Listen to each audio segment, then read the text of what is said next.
Looking ahead to next week, Ambassador Bolton will meet with officials in Israel and Ukraine, as well as with his Russian counterpart in Geneva, as a follow-up to the Helsinki summit to discuss a range of important national security issues.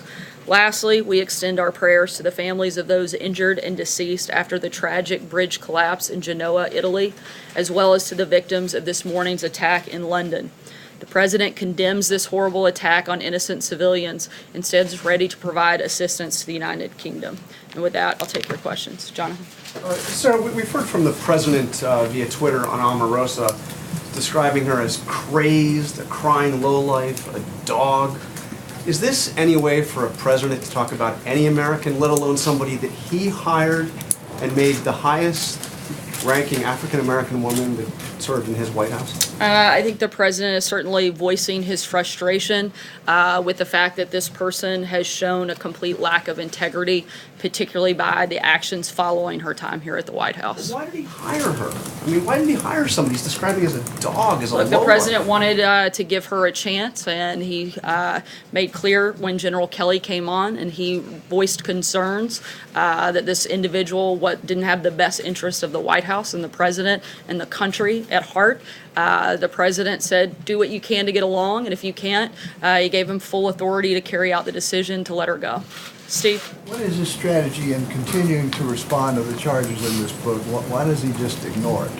Look, I think he's made, again, the frustrations. I think not only those of us here in the White House, but frankly, I think most of America would be happy to ignore it. Unfortunately, the individuals in this room continue to create a large platform for somebody they know not to have a lot of credibility, for someone they frankly refuse to give a platform to when they worked here at the White House. It wasn't until this individual started to negatively attack this president and this administration and try to tear this entire place down that she received the type of platform and rollout that she's getting. I think it would be great if every single person in this room and every single person in the administration never had to talk about this again, and we actually got to focus on the real policies and the real things that not matter just to people in this building, but certainly all Americans, African Americans, Hispanics, and everybody in between. I think that would be the best thing that we could certainly do for our country. Jill? Thank you, Sarah. What do you say to critics who see his attacks on Omarosa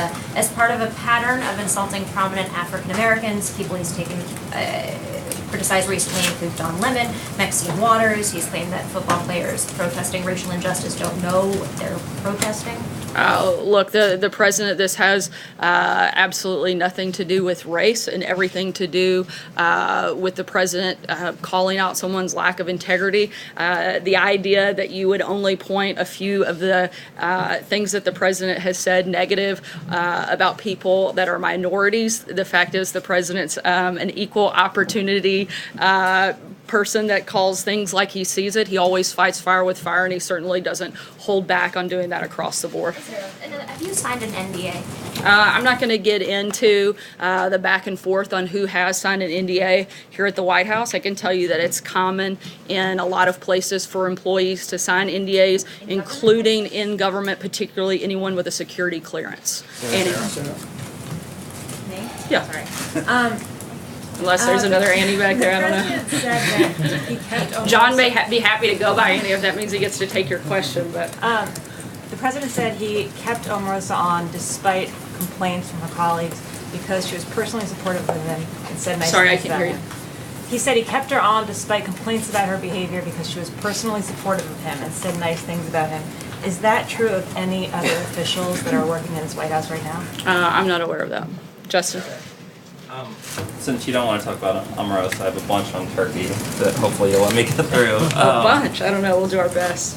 Do you have a reaction to President Erdogan calling for a ban on U.S. electronics like iPhones? And would the president encourage a similar ban on Turkish products by Americans? I certainly don't have a policy announcement on that front at this point. In sort of the same vein, there was a report from our colleague at Reuters that the U.S. is warning Turkey of increased pressure. So I'm wondering if you have details on how that was conveyed, what additional steps might look like, and if the U.S. would take additional steps before the hearing for the detained American pastor on October 12th. How the information from Turkey was received, or how the information from the United States to Turkey?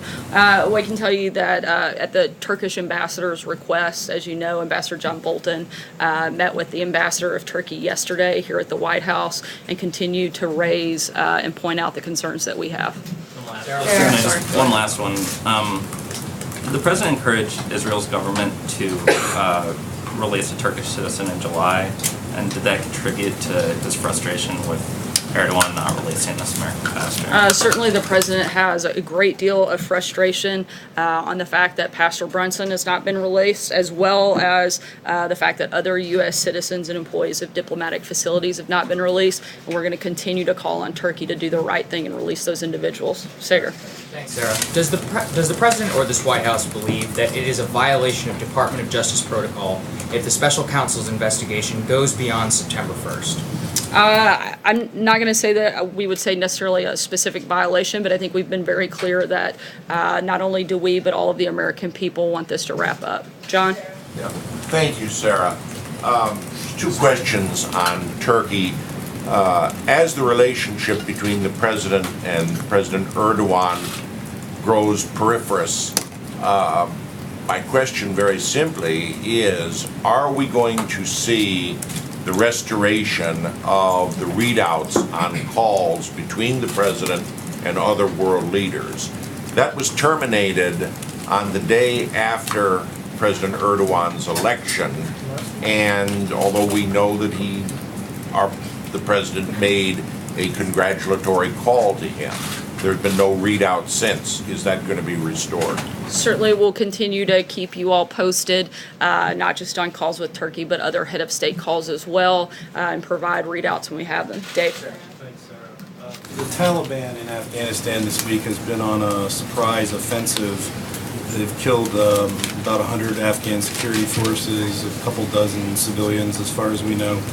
The president was visiting with the 10th Mountain Division yesterday at Fort Drum. They've served in Afghanistan. Does this new offensive, is he still committed to his strategy that he outlined a year ago for Afghanistan, or does this new offensive give him the idea that maybe a different approach might be needed?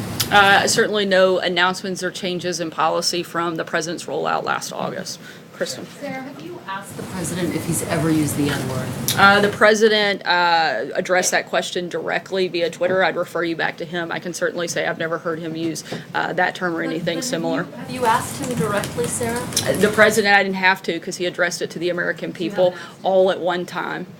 Why haven't you asked him directly? Again, the president answered that question directly on Twitter earlier today. Can you stand at the podium and guarantee the American people they'll never hear Donald Trump utter the N-word on a recording in any context? I can't guarantee anything, but I can tell you that the president addressed this question directly. I can tell you that I've never heard it.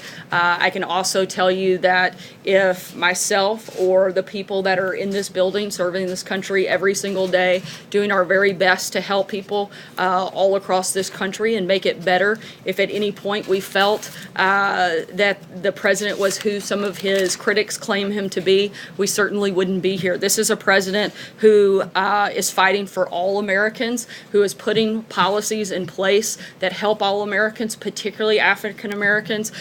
Just look at the economy alone. This president, since he took office in the year and a half that he's been here, has created 700,000 new jobs for African Americans. That's 700,000 African Americans that are working now that weren't working when this president took place. When President Obama left after 8 years in office, he had only created 195,000 jobs for African Americans.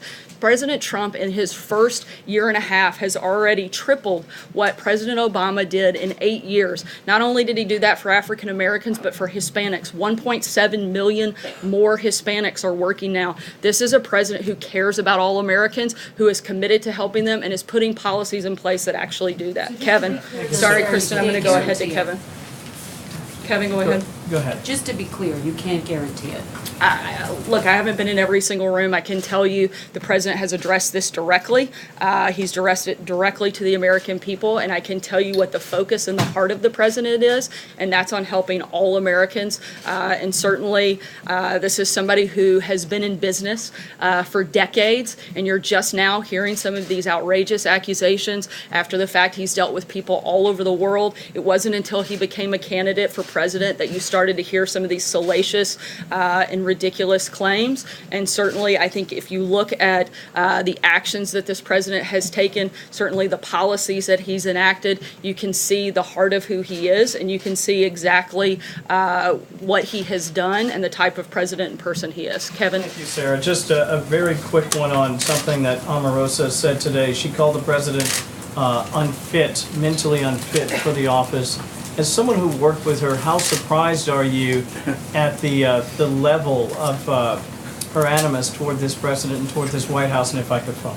I'm certainly, I think like most people that worked with her, very disappointed that she would go to such a self-serving and somebody who blatantly cares more about herself than our country to make up some of these outrageous claims and accusations. Look, she worked here for a year and didn't have any of these things to say. In fact, everything she said was quite the opposite, and not just the year that she worked here, but the time that she spent on the campaign trail. And I think it's really sad what she's doing at this point. If I could follow very quickly, I wanted to ask you, just very briefly, we read earlier this afternoon that the Trump campaign has made an arbitration action against Omarosa.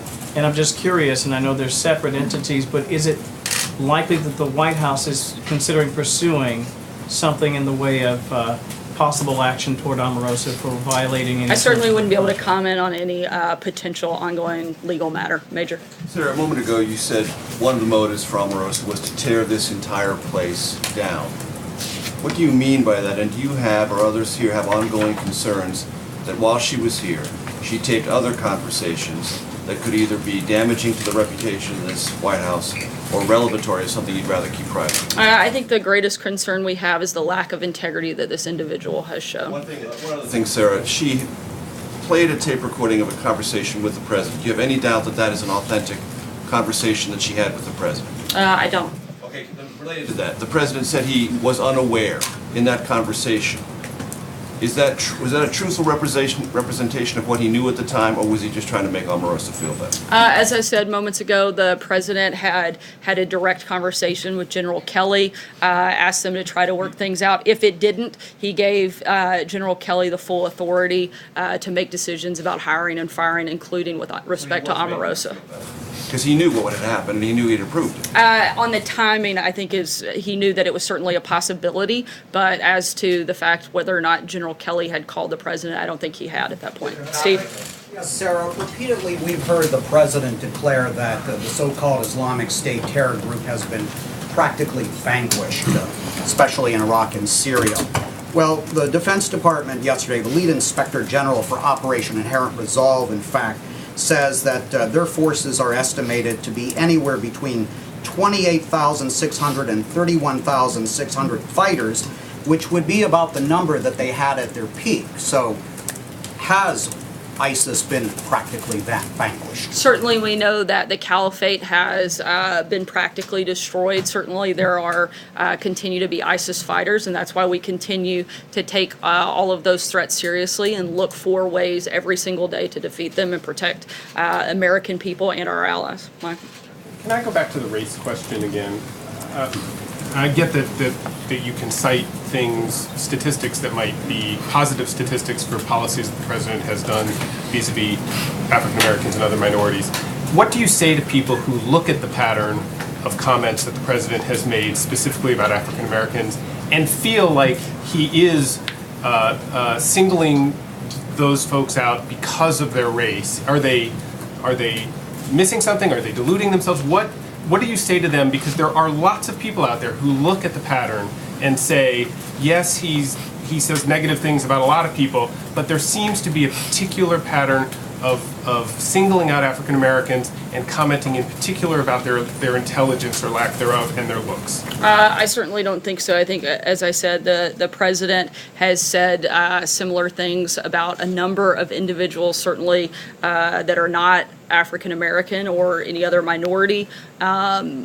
I can simply talk to you about the policies and the person that the president is. I think if, again, the person that a lot of his critics say he is, certainly wouldn't have been in business with him for decades. Certainly you wouldn't have had Bill and Hillary Clinton. They attended his wedding. A number of Democrats begged him for campaign contributions. I mean, if they were who he said he was, why did they have these relationships with him? I think it is very convenient that these accusations started once the president became someone running for office. He has shown time and time again through his actions, through his policies, that he wants to be a president for all Americans, that he wants to do everything he can to make America better, and not just for a certain group of people, but for everybody. I think that he has made a number of comments about plenty of people, and to try to single that out to one group is frankly silly, because I think if you did a comparison, he's probably got a lot more nasty things out there about some other people. I'm sorry? Do you think that, I mean...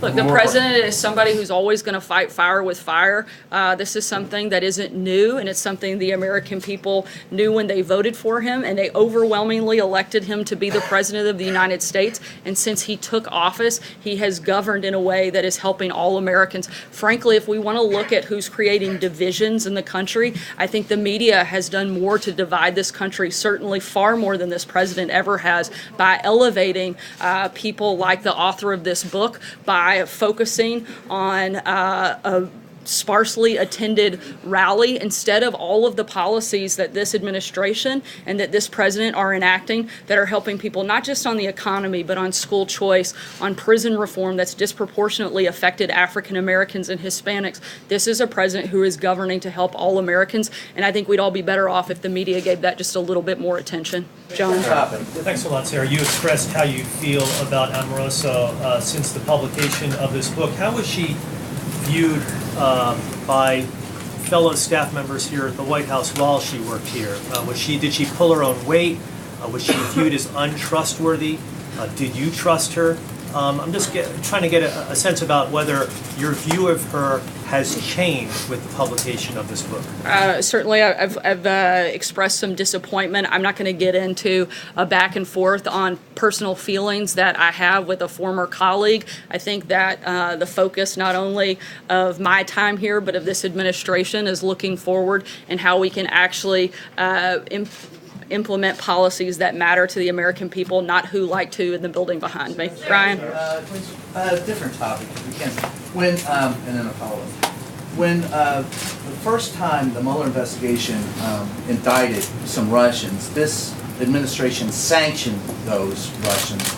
The 12 that were recently indicted, the 12 Russian nationals, does this administration plan to also level sanctions against them? I don't have any announcements on that front right now.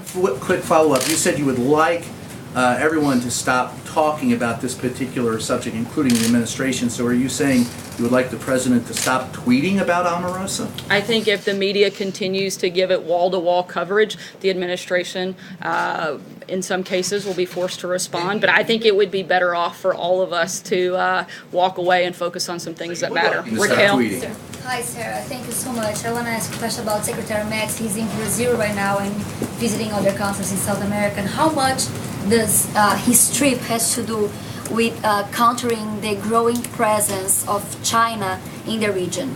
Certainly, we have a lot of shared values with the countries that he's visiting. We would always like to be the priority partner for those countries, and we hope that those relationships will continue to develop, and we'll keep you posted if he has any updates from the trip. Last question, Stephen.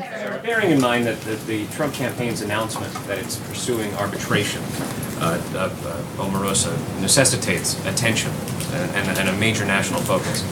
Can we talk, and can I ask you once more about the practice of signing people to non-disclosure agreements? Because let me ask you what it says about the expressions of loyalty or lack thereof for people who work behind that wall.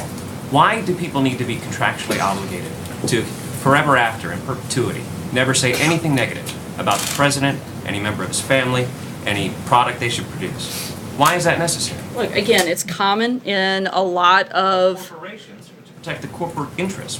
What's the particular certainly. necessity It's for this? also, despite contrary opinion, it's actually very normal, and every administration prior to the Trump administration has had NDAs particularly specific for anyone that had a security clearance. This White House is Security and certainly no classified different. Sorry, go ahead. Keeping someone like Omarosa silent, because right now, what the Trump campaign is doing is he's forcing her essentially to defend herself and potentially even pay damages. Why is that necessary? That's a question you would have to ask the Trump campaign. It's certainly not a question that I could answer as somebody that's in an official government capacity. Thanks so much, guys. Have a great day.